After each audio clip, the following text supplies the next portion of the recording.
Hey, hey, hey, hey, everybody. It's Friday. Oh, I think Erica has some internet issues over there. I think she's moving or something, so she's having some internet issues. But hey, everybody. Hey, audience. How are y'all doing today? It is Feel Good Friday. It is Fabulous Friday. It's Funky Friday. It's Freaky Fridays. It's whatever y'all want it to be Fridays. Welcome to the Home Buyers Clubhouse. My name is Jessie Lynn. I am a triangle realtor with A-to-Z Realty. Nicole, introduce yourself, sweetie. I am Nicole Crawford. I'm a realtor with Keller Williams Realty, and I service the Greensboro Triad area.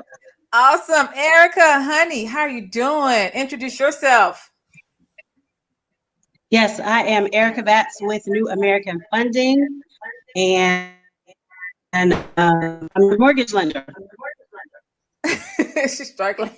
Erica's been on vacation, y'all. She don't even know where she is. I think she just froze on us. She's moving. She got all kinds of stuff going on. But anyway, look, you guys, I am excited today. We are talking about student loans, everything student loans. If anything you want to know about student loans, anything you need a forgiving, you need whatever, you need a loan, whatever. We have Miss Tesha McMillon here. She's in the studio, and we are about to bring her in. Hey, girl, how you doing? Welcome to the Home Buyers Clubhouse. Introduce yourself and let everybody know who you are with and what you do and how you do it and when you do it. Okay, so my name is Tesha McMillon, and I am the CEO of a business I call the H.E.L.P. H.E.L.P stands for Higher Education and Literacy Provider. I provide higher education and literacy to federal loan borrowers as it relates to student loan repayment, consolidation, loan forgiveness, cancellation, discharge, and default. I also provide information concerning financial aid, FAFSA scholarships, and all that other stuff. So if it's dealing with Title IV funds, which is federal student aid, I know it. Awesome. So I'm sure Nicole has a lot of questions. Erica has some questions. The audience, they have a lot of questions. I have some questions. I don't have a lot of questions, unfortunately. I usually do. But I'm gonna go and answer my questions, you guys, because I'm sorry. I'm gonna just be rude. Audience, drop your questions in the box below if you have any questions. But seriously, look, I didn't go to college and I didn't understand. Like, I have a son, he's 20 years old. And I didn't understand, like, I've always said, Hickey, you can pay for your own college or whatever and all this other stuff. And I never knew, like, how stressful it would be for him to do all of that. Because I had a friend said when I was in high school, she was paying for her own college or whatever. And I thought that's what my son could do. But every time, like right now, he's out of Liberty and he's trying to transition over to like a technical college or something. So my question to you is, for someone like me and for my son who is a dependent, because he still lives with me, how can he apply for his own college without using me? Or if he used me, how would it affect me? Because right now I want to refinance my house later on down the road, and I don't want it to affect me because I see that a lot. So how? So that's a good question, because there's lots of misconceptions in our community when it comes to financial aid and FAFSA. A student who is under the age of 24 is a dependent student, and they must have a parent's information on their FAFSA.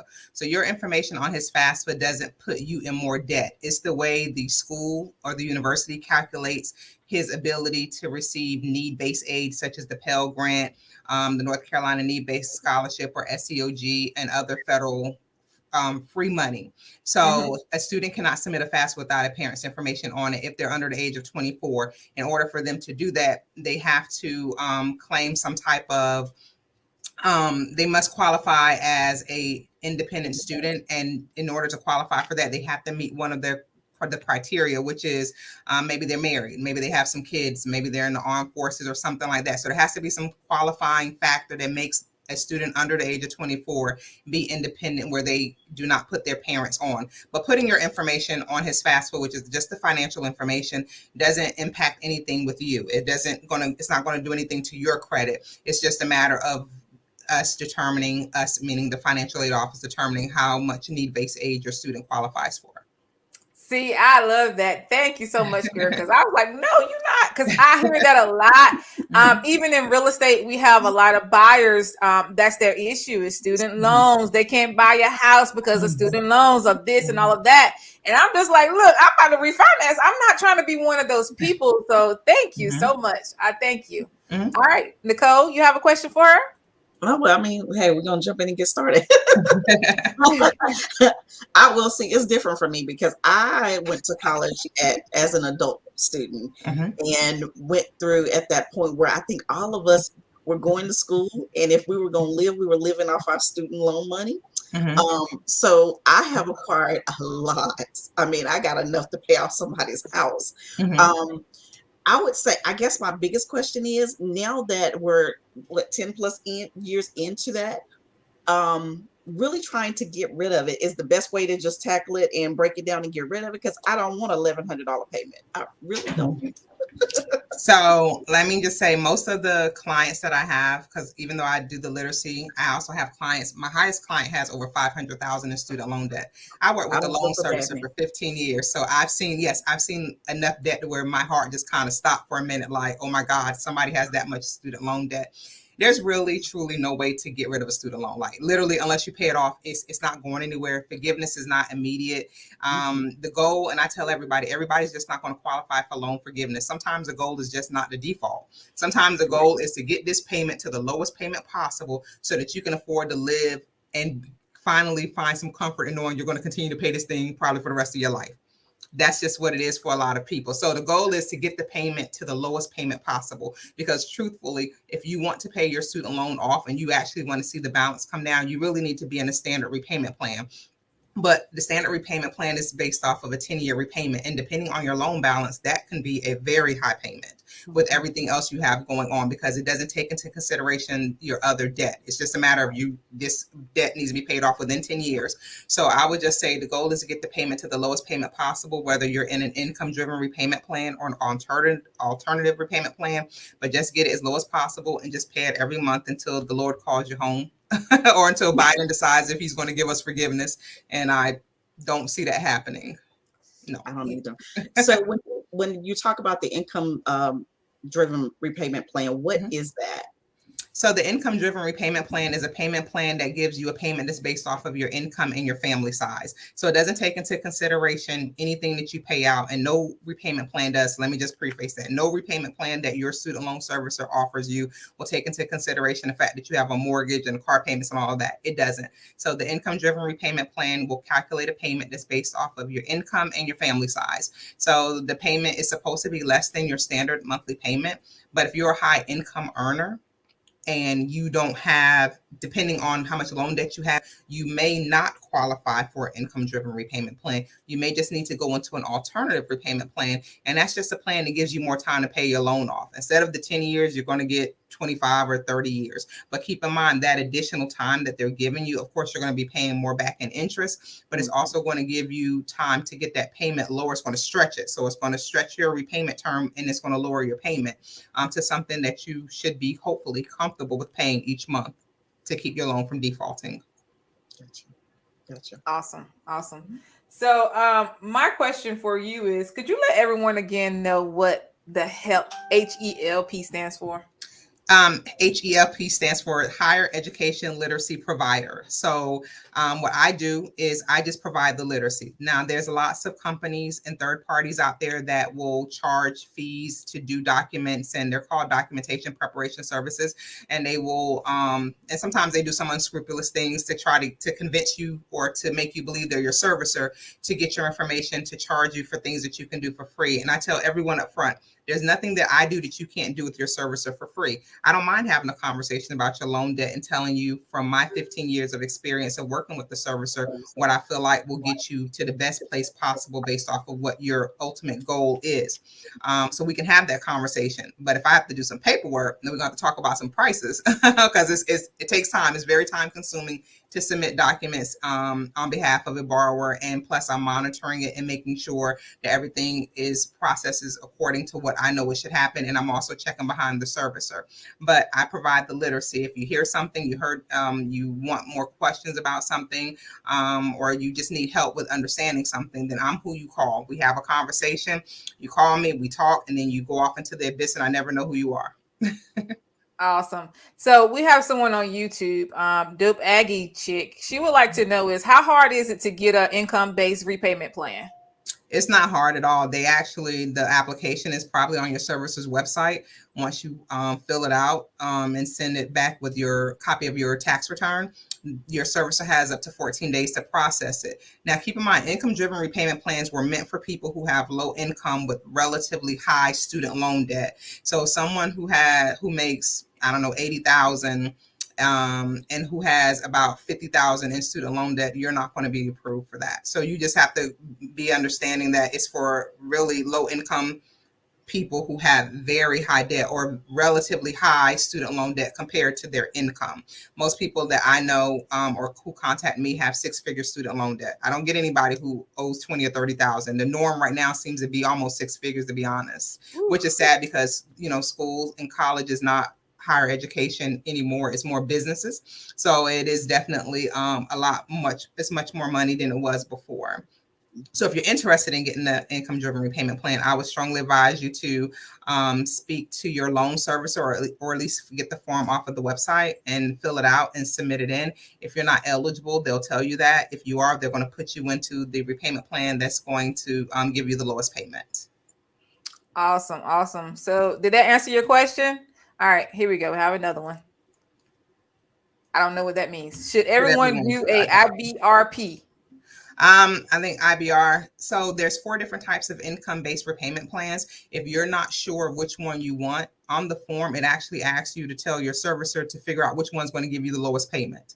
Let them calculate which one is going to give you the lowest payment and put you in that plan. They all pretty much do the same thing. The difference is how interest is, the difference is the interest, and it's about the forgiveness. So depending on the age of your loans, income-driven repayment plans are also loan forgiveness plans. Most people forget that part because everybody wants public service loan forgiveness because that's 10 years. Everybody wants that 10-year forgiveness, but everybody doesn't work in public service loan forgiveness fields. So for those who don't, you can still do income-driven repayment and you can still qualify for loan forgiveness. It's just that you're not going to receive forgiveness until after 20 or 25 years of repayment, and it depends on the age of your loans.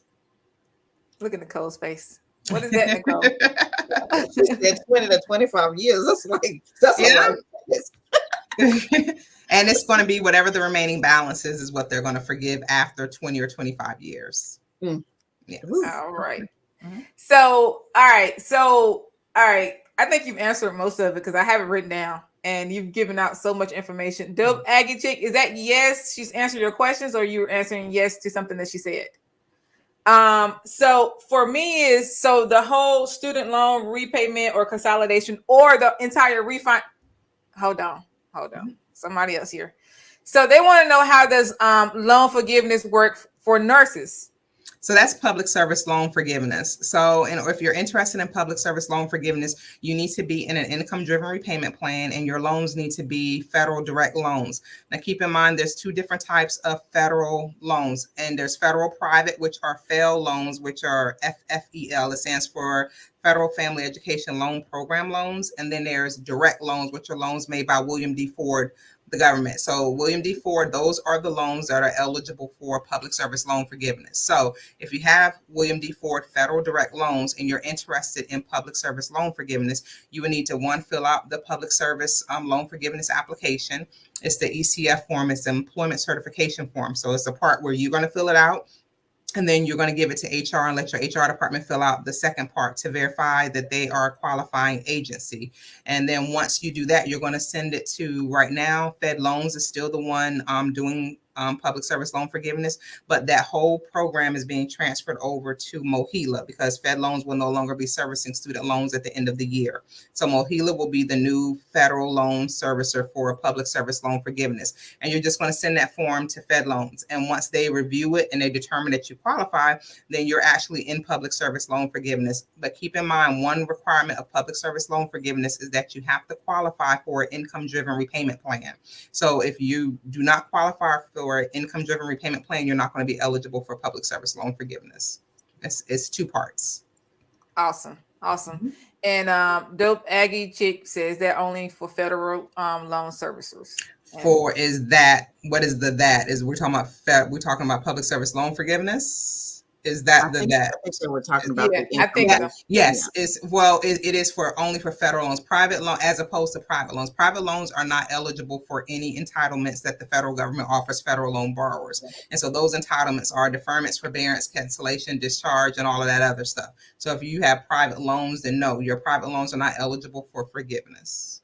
Awesome. Does that answer the question? Okay. Does that answer your question, Dope Aggie Chick? And Facebook user said thank you. All right. So that's awesome. Nicole, you got any more questions? I told you this is out of my league. My thing is mostly for my son. So that was one of my biggest things. I would ask, do you help with default? If they've already went into default on their student loans, are you a resource that they can call to help? Okay. Default's my baby. Working with a service, I was a supervisor of the department that handled repayment, and I work with alongside a guarantee agency. So most people who do contact me are people who are in default. I think for the last 2 years, I've been, I want to say, overwhelmed with calls from people who are actually in the home buying process days before closing, and they popped up in CAVers. And I think the first time someone mentioned it to me was a lender reaching out who was referred to me by somebody, and the person had some type of issue going on, and he wasn't aware that he was in default, and it was just so much going on, and I was just like, I need to talk to the person. I need to get some more information. I need to get a better understanding of what's going on. I ended up making some calls, and it was an error on the actual collection agency's part. It was an error on their part where they returned a payment, his final payment, to get him out of default. They returned it, which left him owing the collection agency, so they put him back in default for like a payment, like $80 or something like that. Oh, wow. Yeah. Okay. That's good to know, because I think a lot of people, and I've seen it a couple of times on my side, where they find out they're in default or they knew they were, but did not realize it would affect them in the home buying process. And we had to get all of that straightened out before they could proceed. And then I think the misconception is that people think student loan payment is optional, and I tell everyone it's not an option. Either you're going to pay it voluntarily or you're going to pay it involuntarily when they start garnishing your wages and taking your taxes. And a lot of times most people don't act until they have either had their taxes taken or their wages have been garnished. The moratorium on student loans for the last 2 years would have been a great opportunity for everybody who has been in default to work with the collection agency to get their loan out of default, because one, the payments, if they would have done loan rehabilitation, would have counted as they would not have had to make those 9 payments for loan rehab. And those non-payments would have counted as qualifying payments to get them out of default. And this was just a great time to be able to do that. But a lot of times, the loans are sitting at the collection agency. Collection agency for student loans is not like Sprint or the doctor's office where they're calling you every time. Like, these people are not calling it. It's just sitting there. The loan is sitting in default, collecting fees and interest, and every day it's just growing and growing and growing, because they know eventually you're going to need to do something. And what people don't understand is that all money that's federal, they're not going to give you more federal money if you've mishandled other federal money. So federal student loans, if you mishandled it and then you go to the federal government and you want a federal home loan, it's kind of like, well, what about your federal student loans? So it definitely will circle back. And so what I do is I walk people through the process, because I don't think a lot of people realize that you can get your loans out of default, depending on and you may qualify for different things depending on what you've done before. Now, I've had people reach out and they've defaulted twice, unfortunately. So their options was a little more limited than other people, but there's definitely a way. It's just, you don't have as much time when you're a week before closing to resolve that. Time is of the essence, and there's nothing magical that I can do to get you clean up until that time if you're not prepared to pay your balance in full. Awesome. That's a good question. So you work with lenders. You've worked with them in the past to kind of. I work with several. I work with several realtors who may have clients who may have some issues with student loans and they need to get to a certain point. So yes, I do. I have the conversation with them, and if a lender has a CAVers issue, or they have a client that has a CAVers issue or issue with default, then I definitely have the conversation. For me, it's more so about the conversation. I'm not so much as I don't do a lot of preying on the community because I know this is one area of weakness that we have, which is the financial literacy. So for me, it's more so about being able to provide the literacy. And most times, as long as we're just having a conversation, I don't mind having a conversation as long as you'll be willing to write the review on my Facebook page, because reviews is where I get clients, where I get actual clients. Everybody's not a client. Sometimes people just need a resource. They need a better understanding of things. And so what I don't want to do is prey on those who just need basic literacy. So I don't mind providing that. Definitely. So how do you help your clients? Exactly, like what do you do and how do you do it? I know you got to go. So just how do you help them in a way? Like you're giving some great knowledge and you're dropping a lot of stuff, but exactly how do you help them or how are you? So I deal with 3 different types of clientele. The first is those who are just entering in college. That's those who first generation students who are going through this process the first time. They need the literacy. So I do partner with the different organizations in the community, and sometimes I will host my own financial literacy events. I will do events on workshops on FAFSA, on student loan, on FAFSA, and all of that process. And then there's those who are in school who are about to graduate and now they're faced with student loan repayment. That's a whole nother different conversation. It's repayment options. It's what are my options? It's all these other things.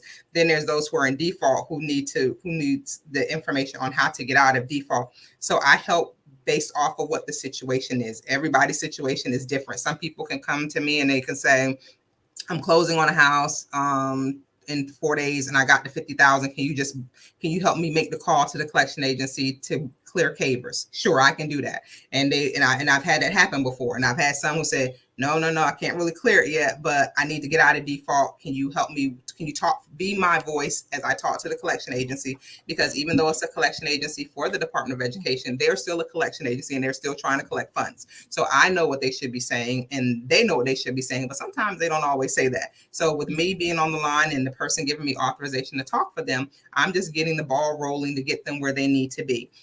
So again, it just depends. I also work with businesses in the community. I've done a session on loan forgiveness because public service loan forgiveness is really big. I worked with someone. I went to their company and I spoke to their employees about that because their employees did qualify.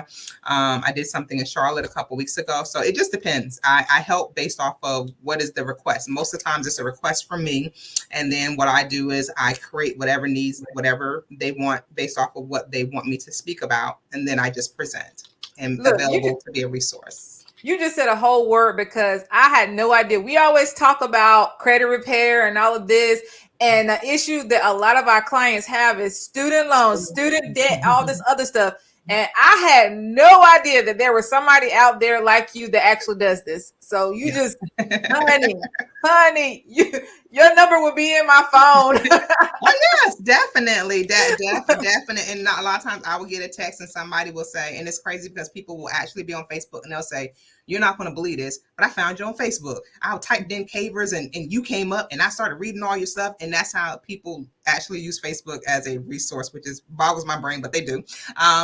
What I do is I post a lot of information out there because there's lots of things going on, especially in higher education right now. There's lots and lots of stuff. And so what I try to do is I try to break it down and make it more meaningful. Just like I think a few months back when the articles was being posted about Nelnet forgiving student loans and everybody got excited. Everybody who was with Nelnet thought for sure their loans was about Navient. Everybody thought that their loans were about to be forgiven. And it's like, no, babies, read the article. And they said y'all getting some restitution for a couple hundred for the people that they identified, but private loan borrowers were getting forgiveness. So it was just kind of like being able to explain that because, who are you going to call when you have answers for that stuff?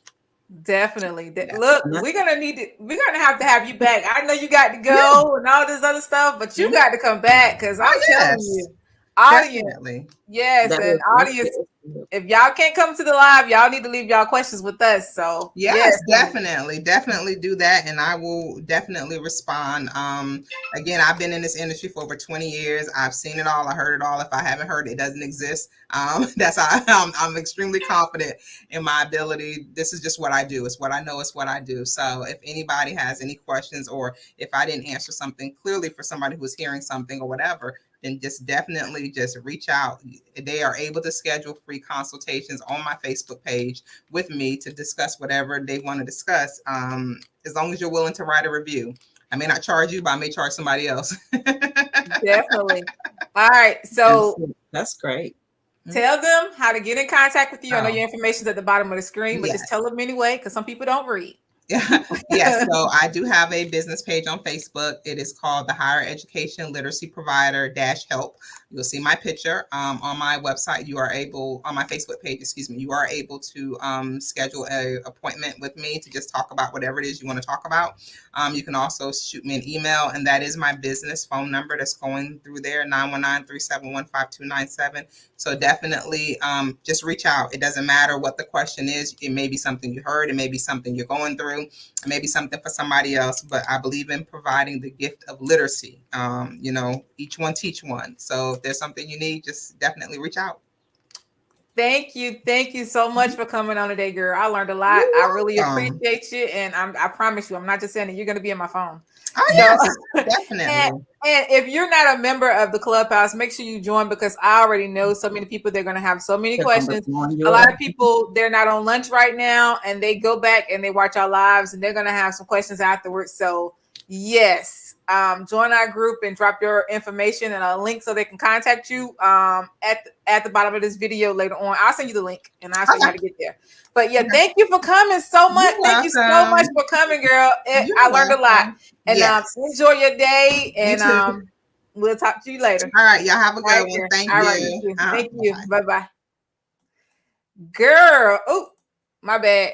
Girl, I enjoyed that was awesome. My audience, they had a lot of questions. I'm really excited because I already know once they go back and they catch up on this live, they're going to have some more questions.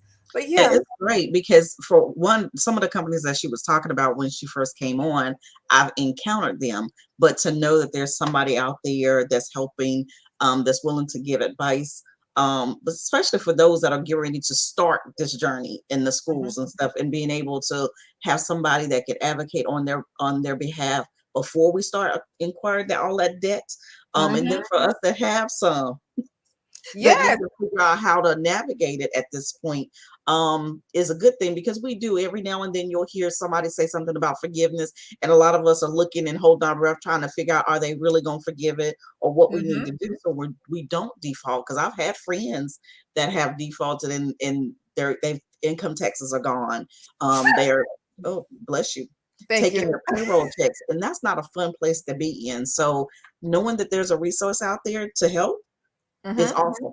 That's awesome. Yes, that's really awesome. I mean, I'm telling you, I had no idea that it was available. And that was one reason why, because as an adult, I remember, I think my baby, probably 10 years ago, I was thinking about going back to school or whatever. And I didn't, because I was like, I can't afford that. You know, I can't pay these monthly payments. Like, what is this? Like, yeah. Once I saw those numbers, I was like, no. And then a few more times I thought about going back, and I wouldn't, because I didn't want to have to make those payments. But yeah, y'all have resources out there. You can consolidate it, you can refinance it. They have scholarships and all kinds of stuff, girl. So I'm really excited. I am. But yeah, you got anything else you want to add, honey, before we go? No, I knew this was going to be interesting, because I think it's that one part of the home buying process and our education process that we just don't get enough information about. And you know, I think if we could get more before we start getting the loans would be great. And we're throwing a whole lot of information when you're trying to enroll for school, but it's like, let's just figure out how to get through school. And then once you get through school and then you got $80,000 worth of debt, it's like, okay, I can't get a job that's going to pay for that.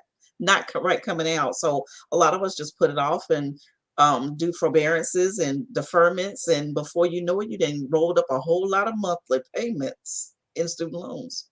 Yes, yes. Someone said very informative. Definitely, definitely. Because like she said, that's like one thing in our community. And myself, I was thinking that too. Because like I said, all of my clients, I see my clients, they're complaining. I've had people who get approved for less, because I'm like, why they need my information? Like, you live with me. You grown. They don't know that. So yeah, I had no idea. I thought it was going to be on my credit. I'm just thinking it's going to pop up later on down the road. So yes, that's really good information. Yeah. So yeah, audience, again, if y'all have any questions, just make sure y'all drop them in the box, and we'll get you her information, and we'll make sure she get inside the Clubhouse so she can answer a lot of y'all questions also. But yeah, if y'all don't have any more questions, thank you guys for tuning in today. For those of you guys who are new to the group, we go live every Wednesday and every Friday. We go live at 12:30 p.m. Eastern Standard Time. We go live on YouTube and we go live in our private group on Facebook, Home Buyers Clubhouse. Home Buyers Clubhouse. You can also reach me at 919-818-9854. My name is Jessie Lynn. I'm a triangle realtor with A to Z Realty. Nicole. I am Nicole Crawford with Keller Williams Realty out of the Greensboro Triad area, and I can be reached on my cell, which is 336-457-3007. And you guys, for those of you guys who would like to reach us outside of the clubhouse, you can reach us at www.thehomebuyersclubhouse.com. Again, that is www.thehomebuyersclubhouse.com. I hope you guys have an awesome weekend. Have an awesome weekend. We'll talk to you guys later. Bye-bye.